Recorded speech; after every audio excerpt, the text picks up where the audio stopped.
তো যাদেরই বাংলাদেশে ইসলামিক ধারার 5টা ব্যাংকে ডিপোজিট আছে, টেনশনে আছেন, টেনশনের কোনো কারণ নাই। অতি দ্রুত 2 লাখ টাকা পর্যন্ত পেয়ে যাবেন। 2 লাখের বেশি যে টাকাটা আছে এটার জন্য সময় লাগবে। আর যতদিন আপনার ওইখানে থাকবে 4% হিসাবে আপনি লাভ্যাংশ কিন্তু পাবেন।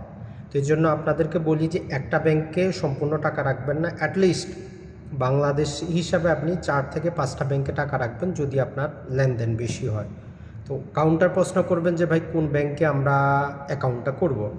তো নর্মালি আসলে সরাসরি কোনো ব্যাংকের নাম বলাটা ঠিক না, তবে আমি নিজে ইসলামিক ব্যাংক বাংলাদেশ লিমিটেডে গত প্রায় 15 বছর দ্বারা লেনদেন করি, কোনো সমস্যা নেই। যমুনা ব্যাংকে লেনদেন করি, কোনো সমস্যা নাই। এটা ছাড়া ব্যাংক এশিয়াতে লেনদেন করি, সমস্যা নাই। তো আমরা চাই আরেকটা ভিডিও তৈরি করব বাংলাদেশে 61টা ব্যাংকের মধ্যে নিচের দিকে আমরা বলবো যে এই ব্যাংকগুলোতে আপনি লেনদেন করবেন না। নাটা বলতে পারবো, হাঁটা বলতে পারবো না।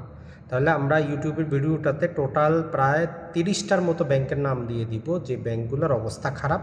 আপনার যদি ওই ব্যাংকগুলোতে বিনিয়োগ থাকে, কোনো কিছু থাকে, আপনি সরিয়ে অন্য বাকিগুলোতে নিয়ে যাবেন।